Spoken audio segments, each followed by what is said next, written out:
We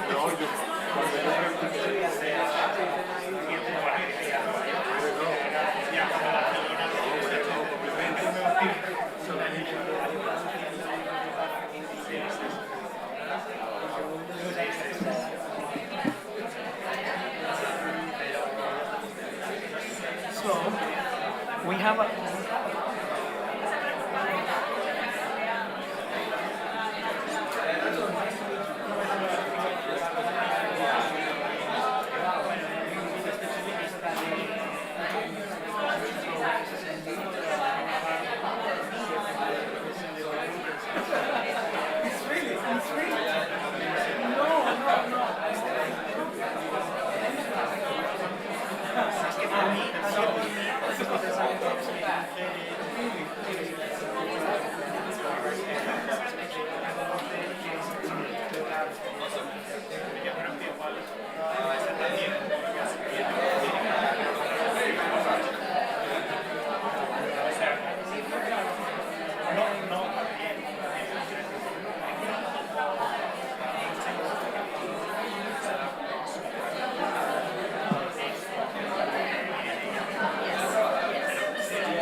So I'm gonna. No, you decide.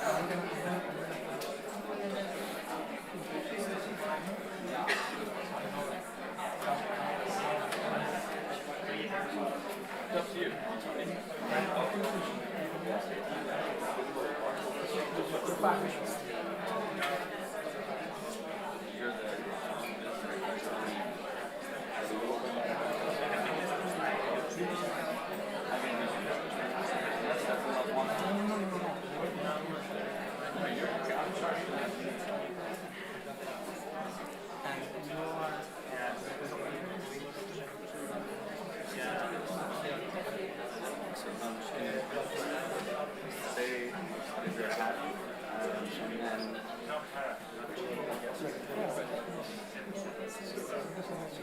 I'll ask you some questions.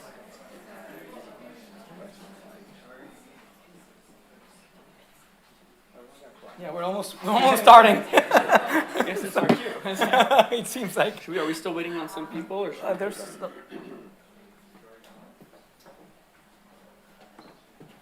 give it 5 more minutes or kick off? What do you think? But 5 more minutes. 5 more, maybe we're 5 more minutes for some discussion.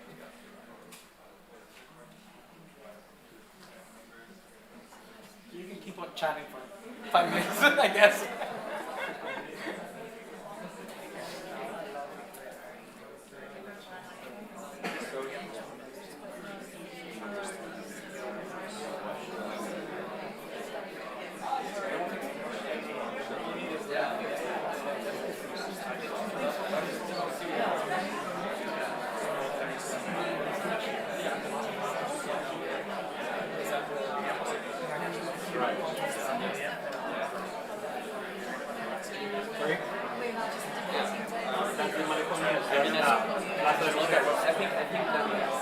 course, but that time it was, it was a fair for la feria de las fraternidades juveniles.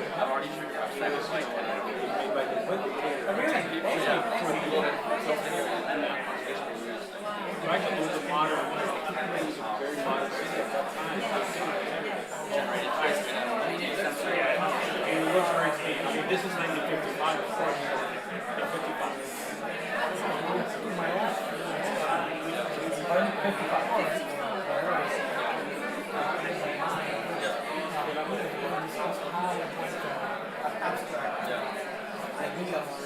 And then, of course, you have the research side as a context. And then this one here is the city hall.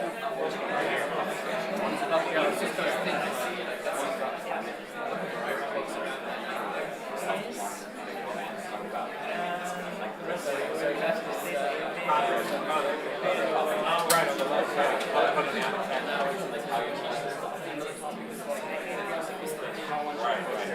very line.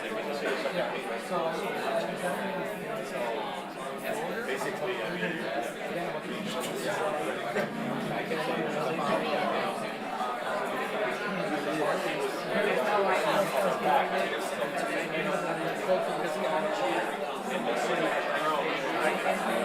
over and over, so there's more part of this.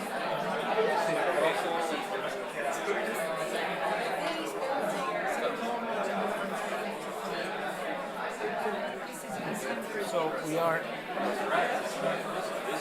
This is taken in the early 50s. If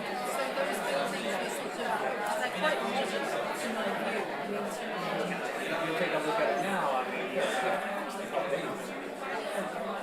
So this is that's an old picture, that's right. We were discussing this is an old picture, of course, back in the time, right? Exactly. 1959, 55.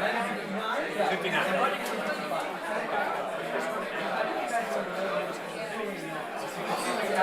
well, I knew where it was. Yeah, well, I could see. He pointed out, yeah, To be honest, it's not hard to point out that Sure. it's pretty easy.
There you go.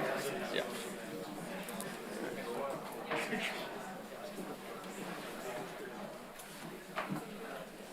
Hi.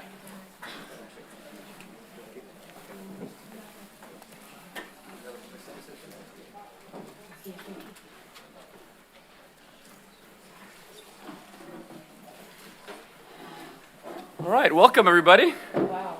Full house, amazing. I'm Nick Simchik. I'm the chair of history and theory here at the AA, and I'm delighted, so excited for this talk today and to kick off with the first public lecture of 2025-2026 AA public program with the theme world building. I think it's very apt that we're starting with a talk about the future of the past. So we start with firm footing as we move over the course of a wonderful program all the way into science fiction. So I think hopefully you find the continuity between the two. So today, I'm very honored to present to you Alex Martínez Suárez, who's a Dominican architect, researcher, and curator. He holds an advanced master's in architecture from the Berlage Institute and a graduate degree in museum studies from Harvard. He's the director of Archipelago, a multidisciplinary platform dedicated to architecture, academic research, and cultural production. Alex has taught at Harvard, at the Instituto Tecnológico de Monterrey in Mexico, and currently serves as professor at the Universidad Iberoamericana in the Dominican Republic. He's an active member of Docomomo Dominican Republic and a member of the editorial board of Arquitecto, a Santo Domingo-based architectural magazine. His work on modern architecture includes co-editing Architecture in the Path of the Sun, Understanding Dominican Modernity, and co-authoring a book and exhibition called Jaragua Won't Crumble, which I very much enjoyed reading over the past week. He's recently been honored with 2 awards at the 12th Dominican Republic Architecture and Urbanism Biennale. So today's talk comes out of a lot of lunches I've been having with our own Carlos Lora Yunan, where we've been sort of brainstorming about what really matters somehow today. And sure enough, he suggested that you come and speak. And it's evidence, I think, of how immediately our public program can allow ideas to come together. And I hope you'll see that today you feel like the right person at the right time in the right place. And there's a lot of things happening at the AA that somehow automatically make sense, I think, already just from our chats with what you're about to say. Our legacy of the School of Tropical Architecture, which is being digitized in our archive, which I believe your uncle was a part of. Your links to many of the people who've taught here through the Berlaga, as well as our new MA in Conservation and Reuse, as well as the question of world building. So how is the future intrinsically linked to reimagining the past? So right person, right place, right time.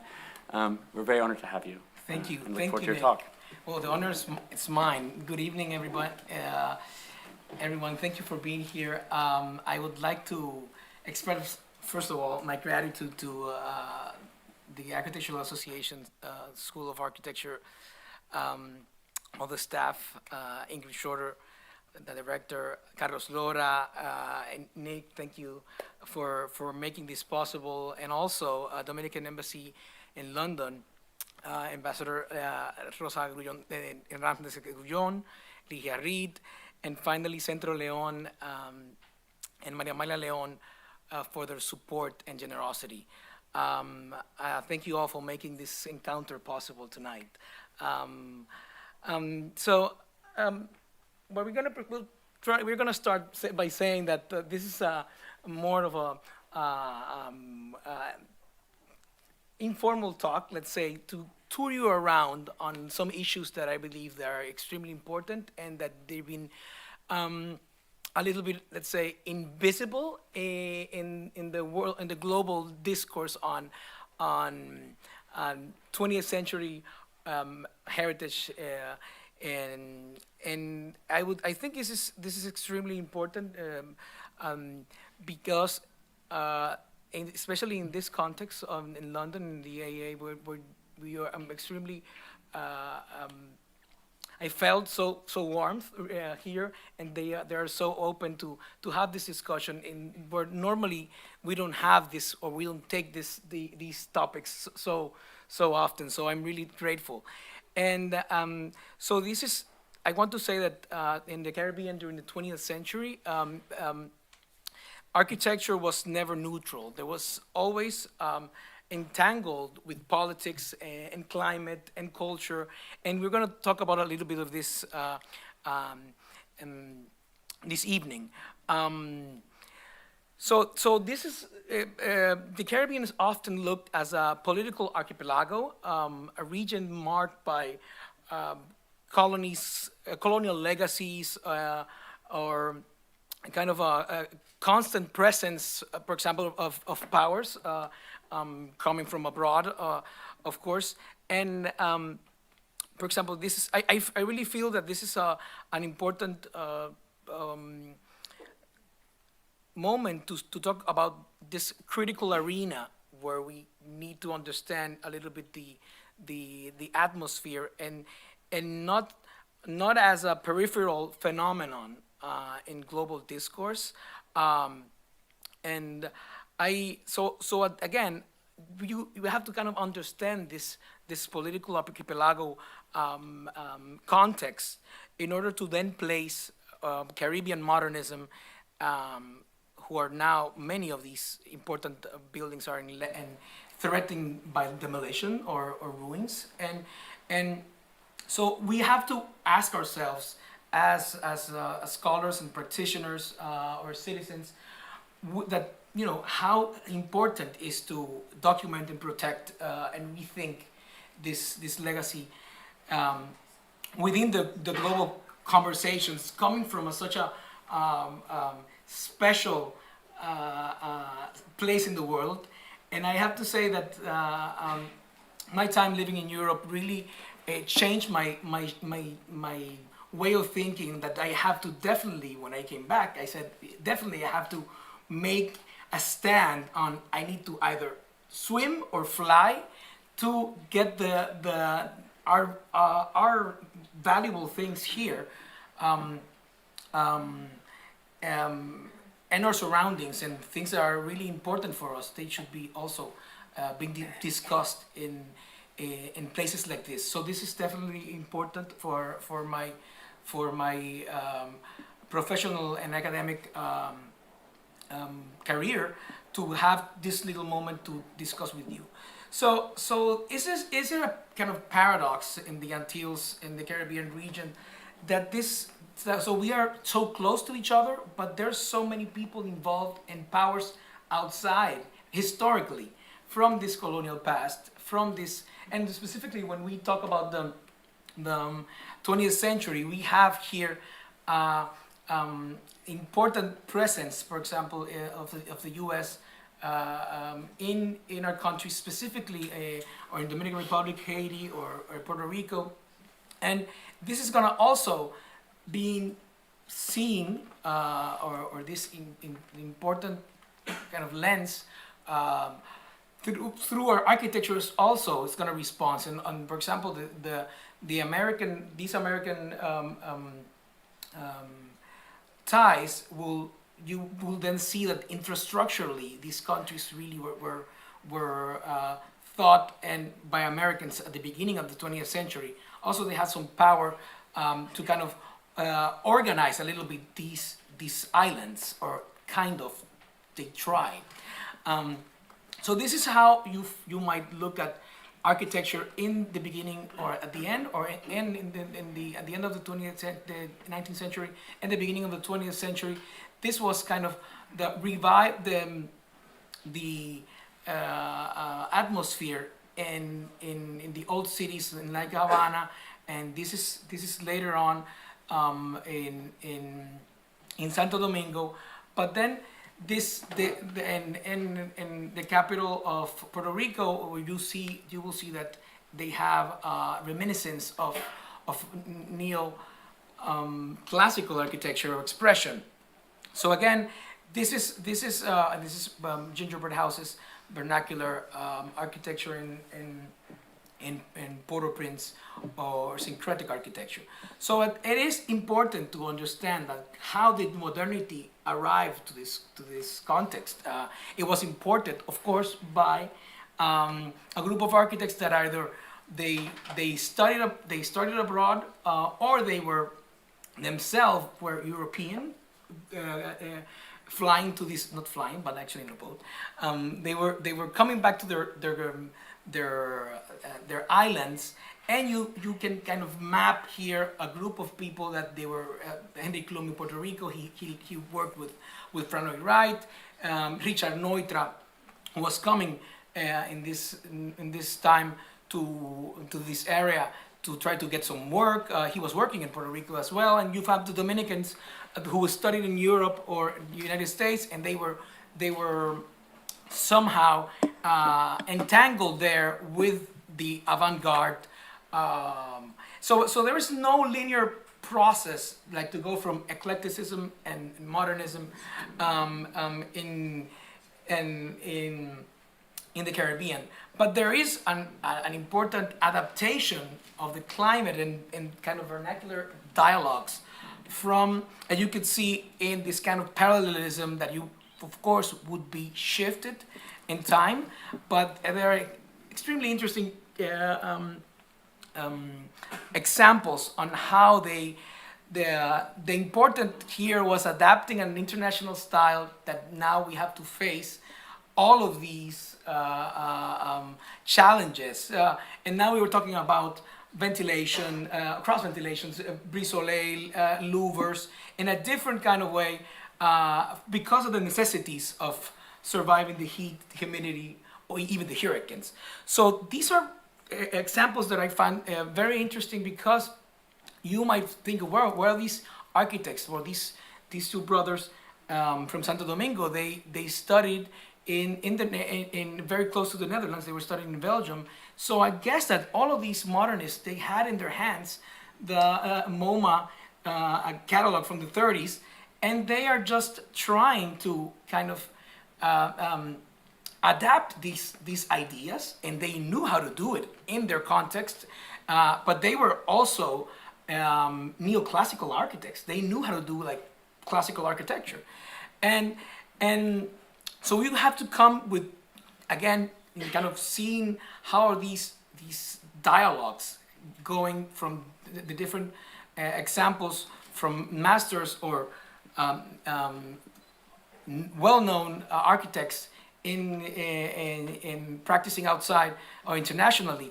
And then you find very interesting approaches by these architects that try to kind of grasp these ideas and place them.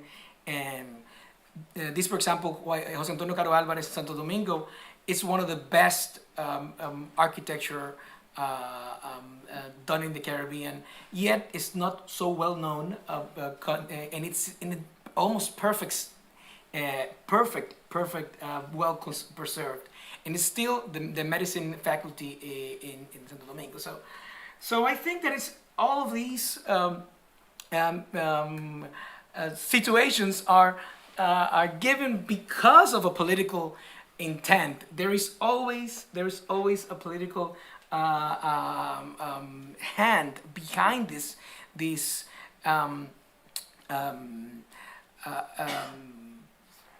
challenges of these architects because of the moment. And I will go like kind of now one by one, making a kind of tour on the islands. We're going to do a kind of island hopping just very quickly to kind of just you to see what kind of architecture was done there and who are the people behind this political condition as well. But I want to show this image because I found it very suggestive how in 1950 in a beach in the Dominican Republic called Boca Chica, 30 minutes from the capital, this great modernist who worked in Yale decided to place the pilotis from Le Corbusier's ideas, place them inside the Caribbean Sea. This is something that really still blows my mind. Like, you know what? We're gonna do it, the building on top of the sea, and this is really was iconic building. Speaking of hotels, modern hotels, and we're gonna talk later on Jaragua Hotel, who was previous. He was from the same architect, but it was from 1942. But then in also in the 50s, beautifully done work of how to ventilate naturally these buildings. This is the work of Henry Plum in Puerto Rico, in Rio Piedras, in San Juan.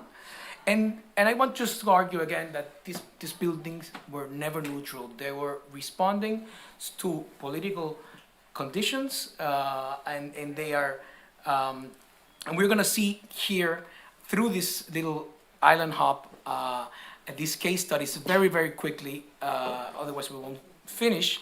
And we're going to start with Cuba, and it's important to understand that these people, these presidents here, when, for example, Carlos Prios, Socarrás government, the gambling business was allowed in Havana. So this kind of changed the paradigm here, and the dictatorship at Fulgencio Batista opened up the public for a nightlife and rising casino luxurious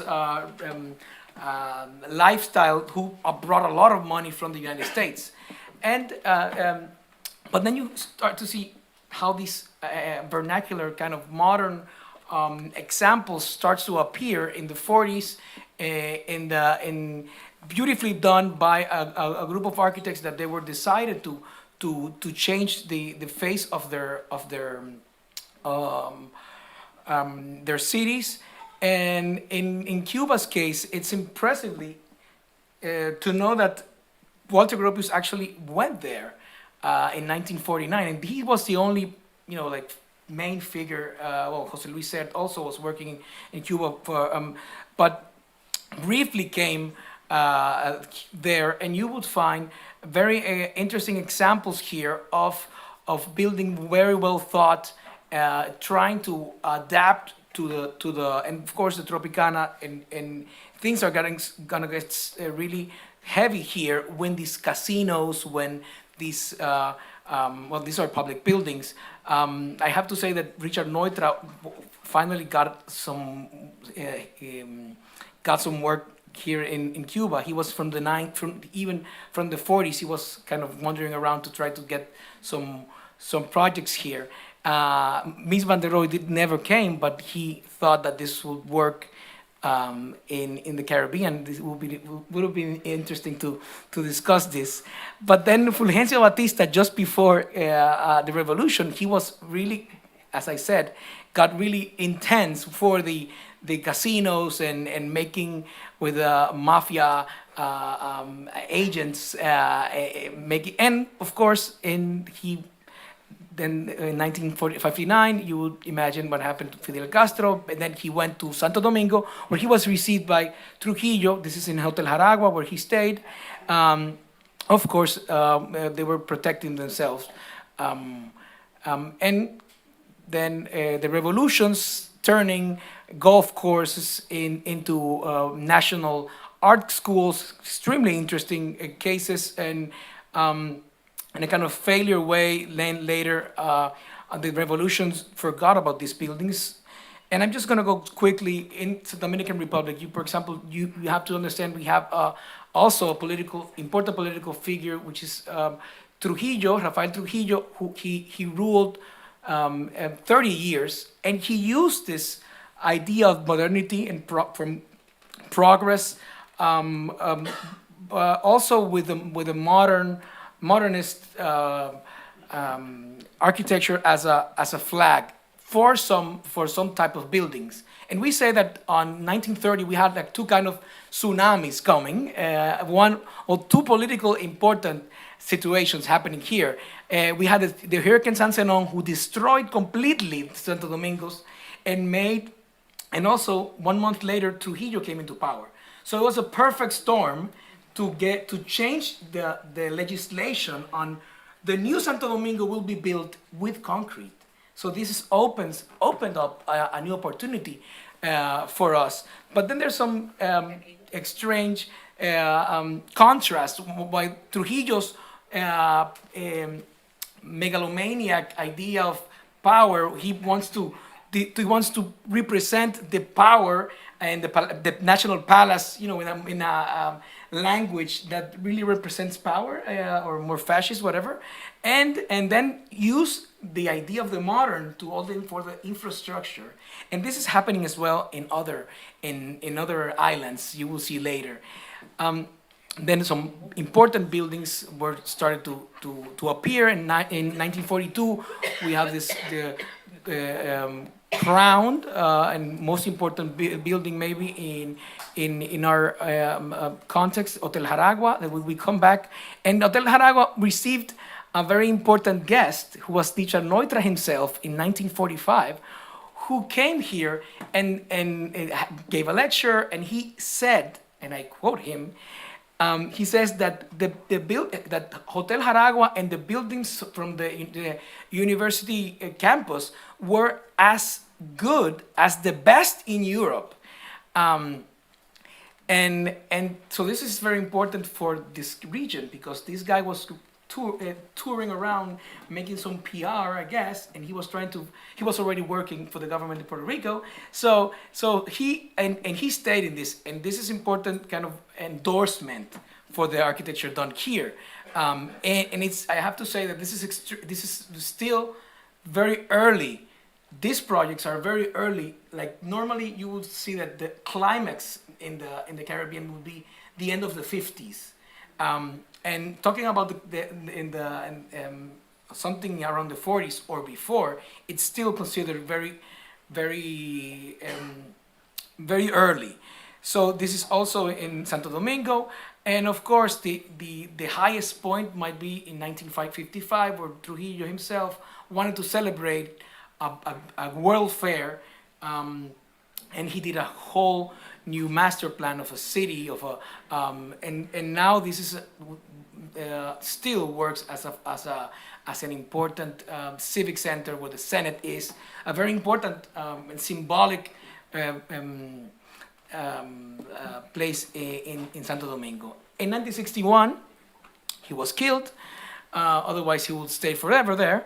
And we have there's a lot more to say what happened in Santo Domingo, but we have important jewels like this brutalist temple that it's been very, very well preserved by a group of people that really care about this, and this is really very important to say because this is a unique place in the Caribbean that also has been invisible in the global discourse, and this is one of the reasons why I'm here. So in Puerto Rico, it's mainly these three figures that all three of them shared in their time. Time magazine cover.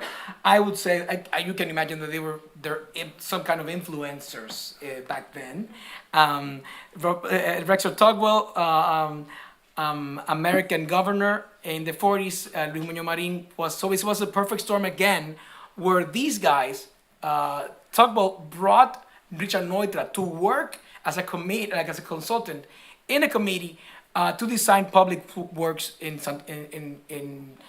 this was when they already started to talk about modernism in Puerto Rico, and Richard Neutra really tried to make important prototypes here, and these drawings are really interesting, and we have to talk about maybe the transparency, how are these working with louvers or not, but I have to say that also the work of Henry Klum is as I mentioned before, it's very important. He came from the school of Taliesin from working with Frank Lloyd Wright, and he was really mainly a very heavy, and he stayed in Puerto Rico, and he worked one of the main figures there. In Caribe Hilton, from Toro, Ferrer, y Torregrosa in San Juan, really changed the chip for hotels in worldwide. Actually, Hilton later on, after this very early modern project, they started to work on the towers. This is very interesting, but what is not, this is very well known building. What is not said is that Hotel Jaragua in Santo Domingo is prior to this one, and we'll come back to that. Again, this is Klum. This is Klum making, trying to adapt his projects, and this is again this. No, this is a Concha Hotel in San Juan. Luis Muñoz Marín also projected or pushed this international airport, who was very celebrated. And in Haiti, it's one of these invisible cases that you wouldn't imagine that they had something interesting there. That is, of course, it's completely forgotten, and it is interesting to come back to this conversation later on how the President Estime projected in 49 and 1950 on an exposition prior to Trujillo's one, and there are very interesting buildings designed by Alberto Mangonés who then became an important figure on heritage in the region, and I have to say that Haiti, it's going to a very difficult moment, but this is not new. It's back then also they've been from this president had a coup d'état, and it was a dictatorship as well for many years, and well, the rest is history. But keeping on in talking about these buildings, the work here in Jamaica. I want to remark the work of Wilson Chung, who really it's a triumph of a national identity with this kind of modern buildings like the National Stadium. But then you would think that the little islands, the Lesser Antilles, were not, you wouldn't find anything there, but you actually would find even the very early French architects came to these islands in Guadeloupe and Martinique, and very early they brought this modern problem here and adapt them very well, and we have very interesting and examples here. And you would really, in this context that still are very small, very small city centers and communities, you would find these very well kept and sometimes not so well kept examples. But also in the Dutch Antilles, there, of course, you have then the Dutch hand. Coming straight from the Netherlands with avant-garde experience prior to coming to the Caribbean, so they knew what they were doing. And can you imagine that Gerrit Rietveld also did a project here? Very interesting how he rethought on, we need an open space, we need shadow. We need to protect ourselves from the sun. So I have to say that this is one of my favorite lessons, in that still it's very valid to kind of revisit this. And finally, Aruba, with Maurice Lapidus, a famous architect in Miami, doing a lot of important mainstream hotels, modern hotel, arrived here and kind of launched the idea of also having the piña colada in a paradise that later would be kind of one of these postcards throughout all of the world. Trinidad is a special here case because it's also became Colin Lair's legacy here in Port of Spain. Very interesting and well kept and transformed. They have really understand that what is important to preserve this and this legacy, and they have really make an effort to kind of to maintain this properly, and you would find here the work of Anthony Lewis, who are very well designed modernist and regional examples here. So many of these buildings they really became important for our identity, are the representation of how we feel part of a modern society, and yet they are, what is sadly happening is that many of these buildings are not in the present. They haven't been understood as buildings that should be taken into account as part of valuable or heritage or being part of this conversation, because mainly we think that colonial architecture, 16th century architecture, is the one that we should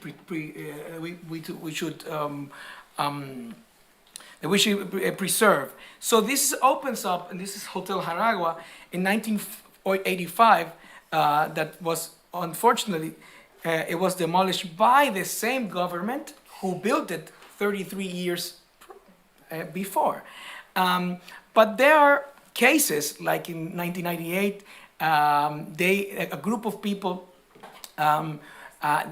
really stopped, and architects really stopped the demolitions. They didn't want to do this Hotel La Concha, which is a beautiful, very, very good architectural, contemporary architectural renovation in Puerto Rico.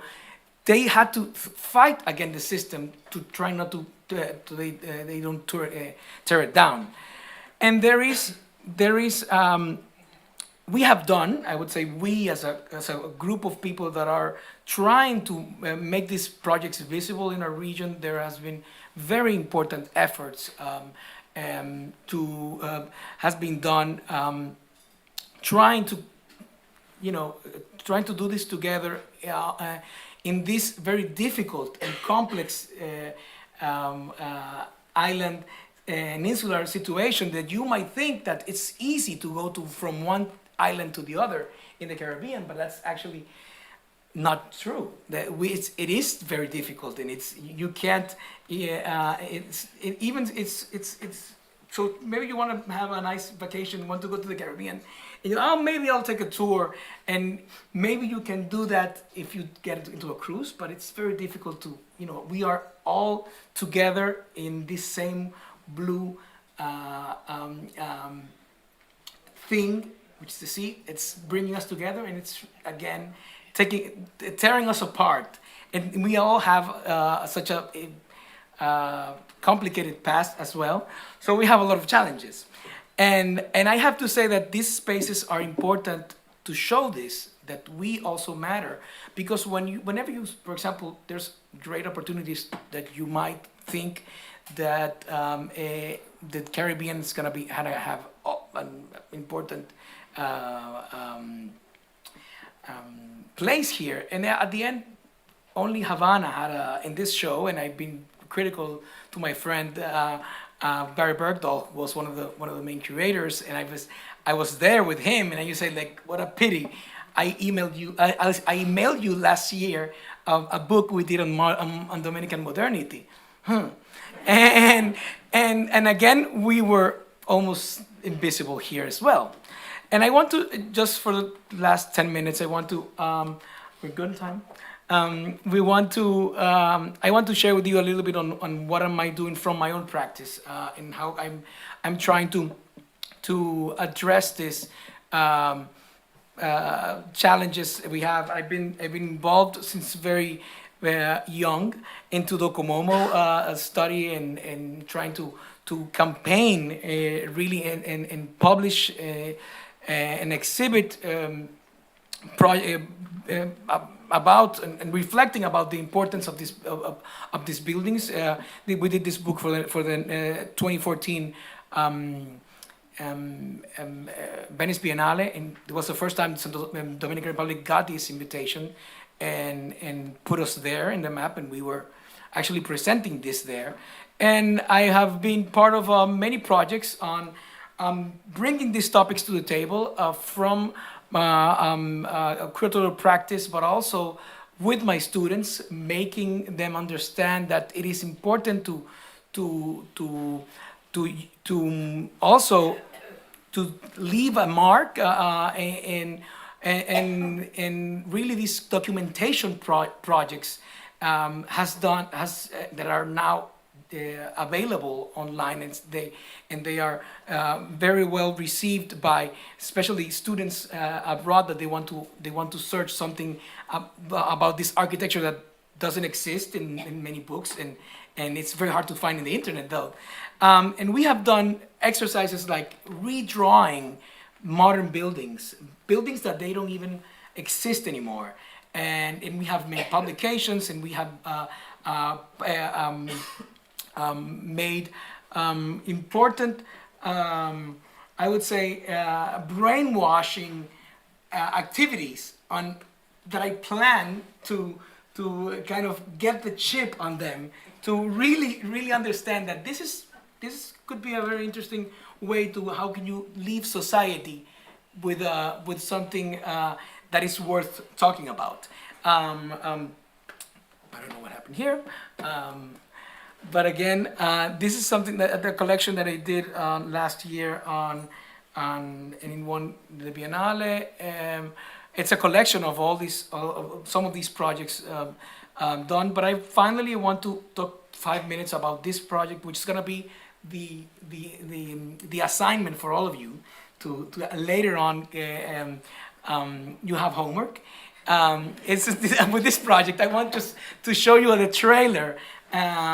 Before we have a little chat here, Jaragua no Cae is a project on a building, the life and death and everything around this building, Hotel Jaragua.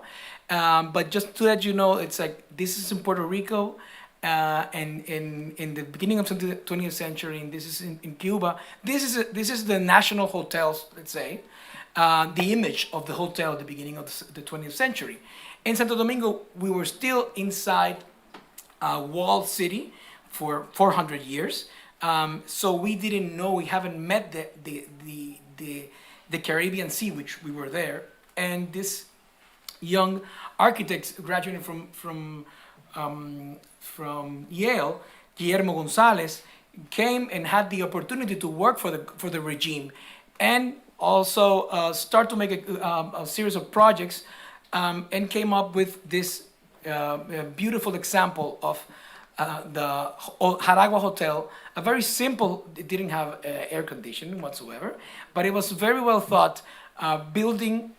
And for the first time, the city of Santo Domingo was thinking of having a modern backdrop facing the sea, and it was really a national. It's a building with so many layers here, and this is Trujillo in the middle of his hotel, and you might think that here maybe with this image you will see that maybe some Alvar Aalto references here arrived in the Caribbean, and these beautiful scenes and very well done scale on how these places could be really leisure, could take another form in a society that has never experienced having fun just across the Caribbean Sea. This project was widely internationally published, which is. It seems like it's interesting that Guillermo Gonzalez, it seems like he had some connections, I guess, and of course through the advertising. And what we did in this project, we tried to understand how this building really grew up from the hand of the same architect, how mainly in the 50s, also because of this megalomania idea of more space, more rooms, and this at the end is going to bring a lot of problems to the hotel itself. This is the hotel in 1960, and this is also, we did this as a matter of justice. All of these hotels that came after the Jaragua Hotel, they were really big. They were really the postcards that they were everywhere, and the piña colada and the palm tree and the bikinis, and people wanted to come here, but very little is being talked about this example, the Jaragua Hotel, who later on even survived a war. These are American forces when in 1965 again. They invaded for the second time in the 20th century our country, and left the hotel and the government with very bad management and issues. And at the end, the discussion of they are gonna demolish the building, and it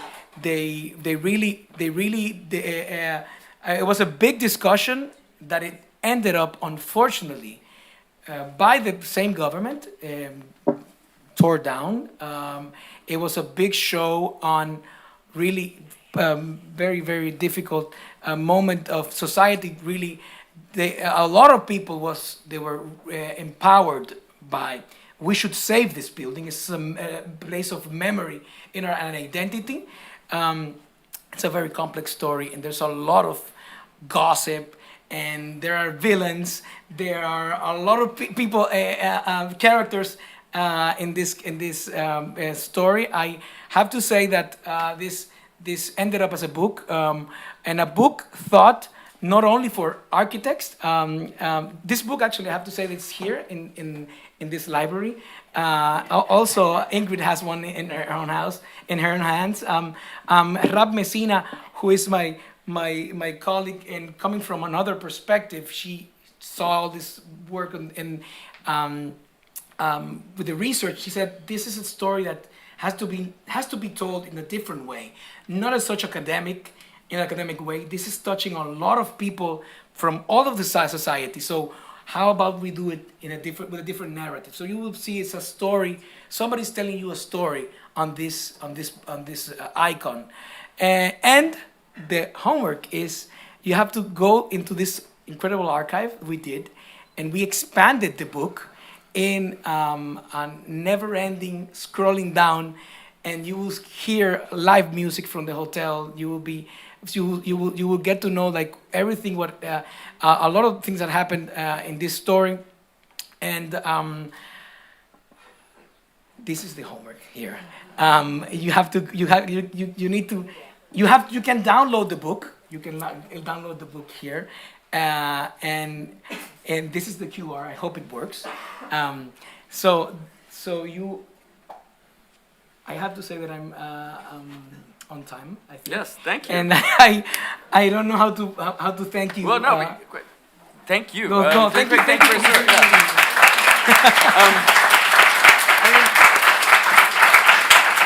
We did a kind of little tour Yeah. to kind of to put you in context No, for this conversation. Yeah, I mean, I could talk to you for like 6 hours about this. Like, there's so much I want to know, and there's so many ways we could go here, and I want to make sure we all have time to sort of chit chat and that this becomes a kind of seed for more. But like civilian cap on and not professor, the first thing is how beautiful these projects are, right? It's a word that somehow we're reluctant to use in architecture schools, and obviously is like one of the main motivators for why most people, civilians, sort of enjoy, and how like within a very tight set of parameters that is kind of the vernacular or the kind of modernist tradition, there's so much sort of effort to bring joy, right? There's a kind of extremely obviously complicated history, a lot of change, a lot of different things are happening, and yet there's a kind of consistency in that change, which is a kind of lightness, like a lightness of spirit and a kind of joy. So that's like my most sort of civilian interpretation. And then when I start thinking of it more as like an academic, if you'll bear with me, a quote that kept on coming up for me in your presentation is from one of my favorite novelists. So it's Tomasi di Lampedusa's The Leper. And he's also writing about an island, this is where I'm from in Italy, in Sicily, going through a huge amount of change, political change. And he says that for things to stay the same, everything must change. There's this kind of contradiction, that for continuity of culture, there also has to be an adaptation of culture.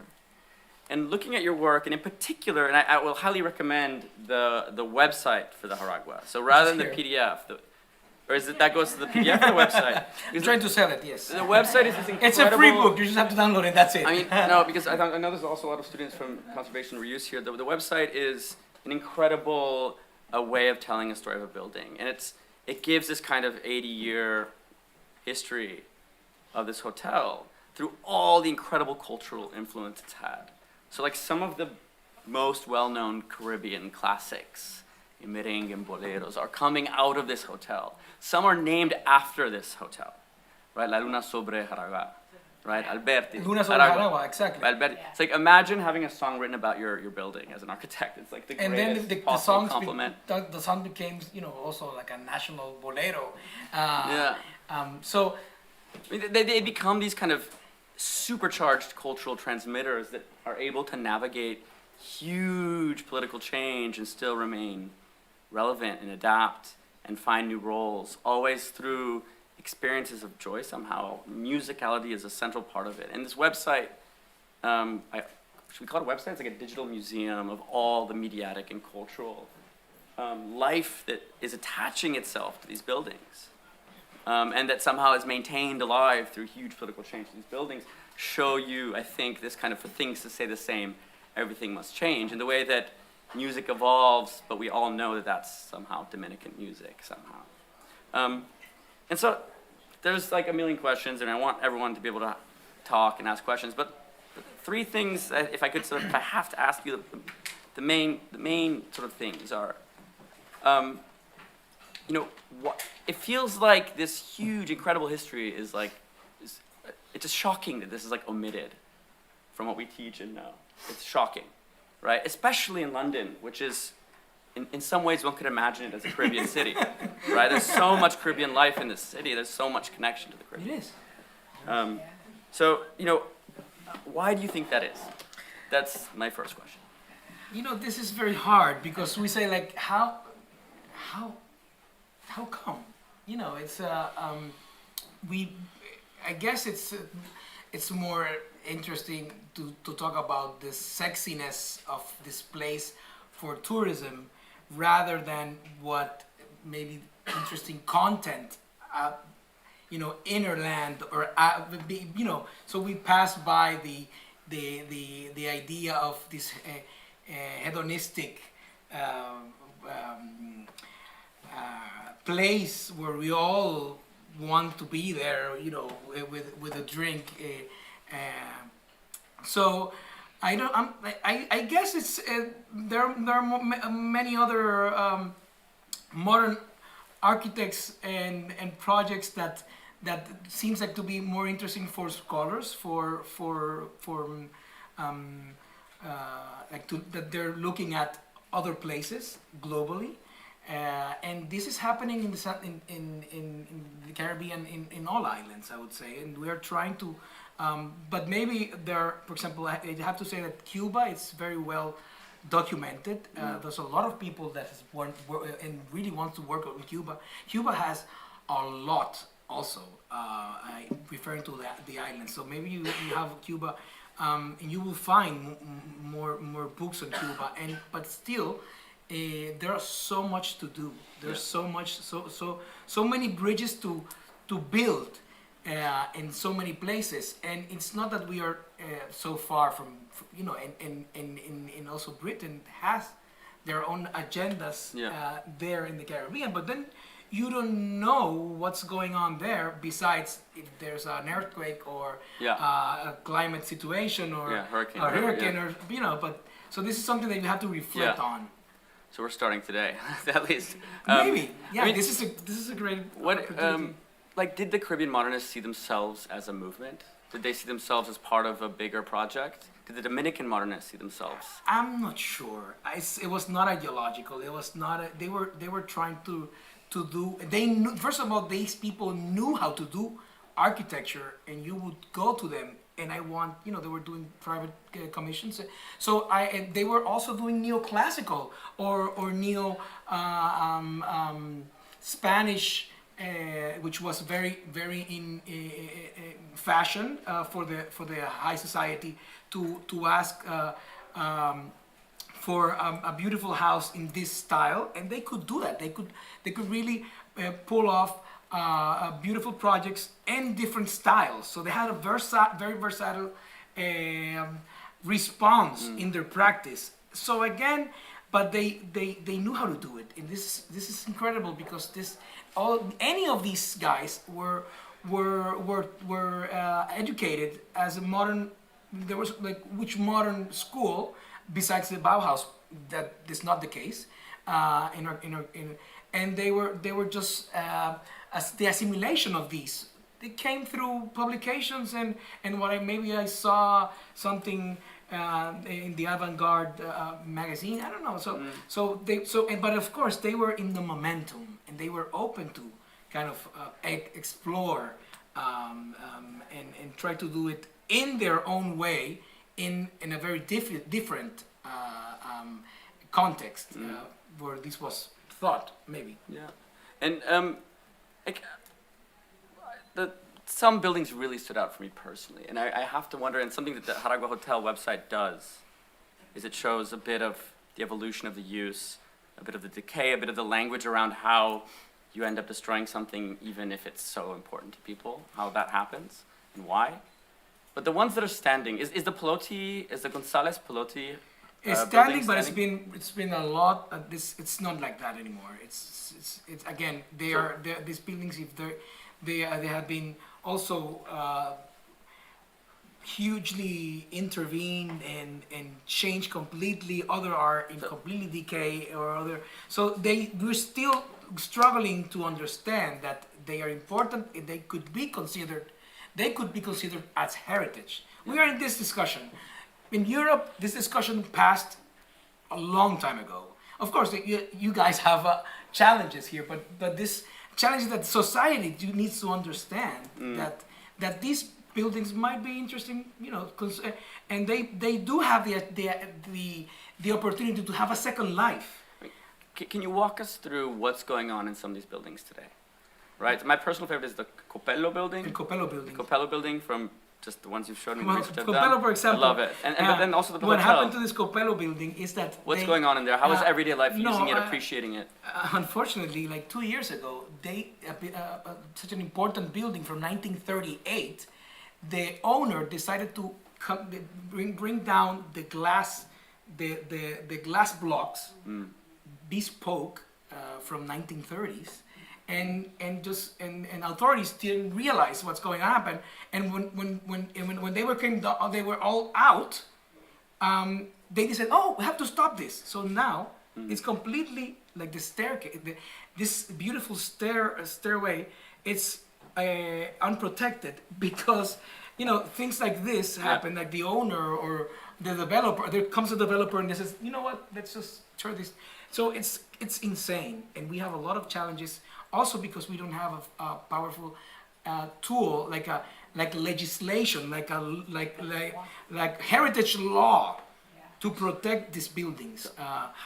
Not only these buildings, but also heritage, like national heritage, patrimonio. But maybe Dominican can lead the way, right? So this is the $1 million question: is how does one protect without freezing? Yeah. Without a building becoming taxidermy? Like, how do you keep a building alive, meaning changing in order to stay the same? It's a very difficult. I don't even know. How do we pretend that our kids and other generations would know about these buildings because almost everything is getting destroyed, and this is a situation happening in a lot of islands as well. But I have to say that I want to just, we have a few minutes. I want to get some yes, absolutely. questions. You definitely. No, I would just continue forever. You're absolutely right. Yeah, please. If you have any comment, any question. Yeah, please. And of course we're gonna have a little time to. If somebody wants to raise their hand. We have here. So you mentioned. Sorry. You mentioned like the politics involved in all this, and I guess my main question was like, particularly the context in London, and if you think about modernism, like I think about social housing, and I was just curious as to like why you thought that so many of these dictators were so like enamored with kind of commissioning modernist housing. Oh, not housing, sorry, modernist. In this case, they were not housing, but it was really the idea. Imagine that it's in a way how to export an image of a country in construction that wants to the idea of a progress and avant-garde if you can say, image of this power. Of course, it was a tool, it was a strategy, and of course, they had talents there that really could materialize and after all these buildings, well, many of them, because it was a regime, really, and part of this thing is that if they want, as we call it, destrujización, if you want to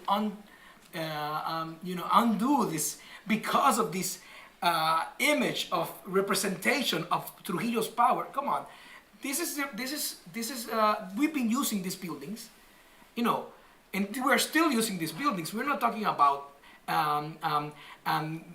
taking out the logo of the regime. That, of course, this building had little things like Trujillo's 5-star logo, or of course the sculpted busts and all this stuff. We are talking about these buildings are being. This is the Senate right here, and so the buildings are useful, and of course many of them, they're not being respected as a important piece, and we are now working on the declaration of this site as a national heritage site, which is extremely difficult, but we are working on that, and constantly we are dealing with, in order to make, again, people understand that this is something that we should preserve, and we are not giving a symbolism as celebrating a regime. I don't see it that way, I want to check. One of the amazing things about the website is it is the impression that these buildings were all built in the 40s and 50s. Authoritarianism falls in the 60s, and then people just stop using them. But there's like the life of the 70s and 80s, which was particularly fascinating to me. They become the backdrops for soap operas. They become movie studios. They become where disco music is somehow, Caribbean disco is invented. So there's a whole other side of the story that sort of begins that was the in life. the late 60s, 70s, Exactly. 80s, So, 90s. and we're still talking about they are really useful. They are useful, but you have to look at this conversation as heritage in a critical way. We have to be. I know we cannot preserve everything, but if it has value and it has been done by someone who really assume a position of a very good architecture being done, we should definitely fight for maintaining this architecture. And this is a very difficult and complicated conversation to have there with people that they simply don't have any sensibility whatsoever. I think there was somebody here and here. Yeah, hi. Yeah, what an amazing presentation. Thank you so much. I wanted to know, there's such a long history of vernacular architecture in the Caribbean, in the Dominican Republic, for the climate that it's in. Obviously, the Caribbean is very hot. You have all these hurricanes, you have heavy sort of thunderstorms where the rain comes in sideways, for example. And there is such a rich sort of plethora of architecture, sort of louvers and overhangs and tragaluces, for example. I was wondering how well adapted were all these buildings for the sort of climatic environment they were in, because I know, for example, Hotel Jaragua, you said that it didn't have air conditioning. And then I know at the beginning, and I know like later that they installed these sort of overhangs for the sun. Yeah, so that was my question. It's a good question, because they, I would have to say, talking about the region, there are very good examples of very good adaptations. In some islands got very maybe more well done examples, very refined architecture. Some of them, in case of the Dominican Republic, you have very interesting of them. I am also some critical about some of them, that they came up with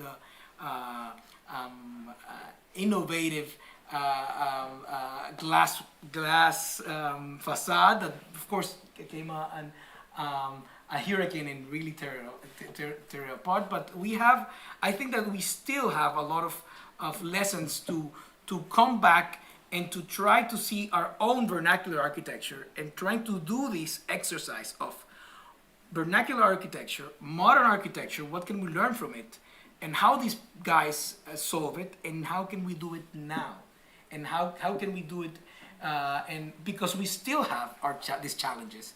And this conversation is very, very important and relevant because we are in the middle of the path where every year, as we speak, we are in alert of hurricanes and flooding and you name it, all these natural disasters, and we have to respond with, and these buildings are still there and they have been strong and they're still standing.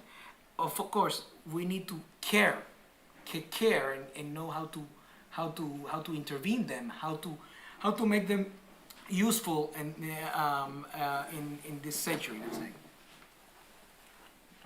Two more, and are we on time? Yeah. We're good. Hi, thank you for the presentation. I wanted to ask, with this project of like restoration, where do you see responsibility lying for that restoration? Because from my perspective, a country like Haiti, partially that responsibility would be on maybe the French. Puerto Rico would obviously, like United States. Obviously these countries have their own sovereignty, but for a national pride-esque sort of project like that, do you think it would be an international effort? I think that this is great because we definitely need to see this as an international effort, like a collective, through different, let's say, kind of collectively thinking how can we do this as a region, but definitely then in the reality is that every nation in the government should have their policies and should have the responsibility of managing heritage. Of course, in the case of Haiti, that is very, very fragile, politically unstable. The responsibility, I don't want to say France, but because it's very complex. But if in their system they need this, they need to have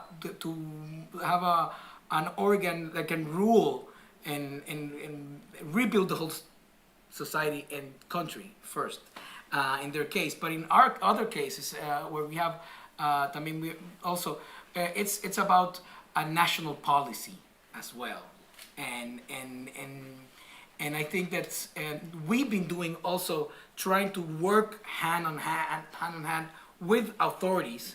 That we once did a very beautiful project with my students, and we invited we went to we did short films. Nobody knew how to take a camera, and they had to do a short film. And we went to the cinema, and we projected the decay of all of this heritage building there. We call this a statu quo project, and we invited for a panelist to the authorities, and they were shocked, but this is something, of course, not shocked because they know, but the students were really facing the authorities. We have to do something about it, and this is something that I think that academia also is the academia, but also society could help to bring this conversation forward. As a national topic among all of the problems and challenges we might have. There are a lot, of course, but let's go one by one, I guess. Last question, maybe? Now we'll have... Okay. Hi, Alex. Thanks for coming. It's really a pleasure to hear you speaking again after so many years. Alex was my teacher. Yeah. So it's interesting to see Hotel Jaragua as the very first example of Dominican architecture that actually faces outward towards the sea, and that it's like free from this insularity. And I wonder, how do you see this still present today, this insularity? Like, do you see this in today's Dominican or Caribbean architecture in general? I want to say that the insularity condition, I see it as the real challenge of our islands, not concerning only architecture, but also the relations between the islands. And as I said before, it's difficult that we get in touch, and it's incredible how alike we are as a region, and how even though our different pasts and presents politically, let's say, it's undescriptible. Like if you are from the Caribbean, even though you are from Trinidad and you have a different language, it's something in the DNA, because at the end, all of these people were all connected. The DNA, we are all somehow. So then we have the challenges. We have to face the problem of insularity, of being together and being separate at the same time, and somehow we have to break the glass on how are we going to do things in the future to make it change, and keep on building these bridges through initiatives, through academia, and the governments themselves. They have to sit on the table, and I know that there's some efforts, there's some groups, CARICOM, but they're more interested in commercial relationships rather than, let's say, cultural. So, and of course, architecture will be then inside a list of priorities.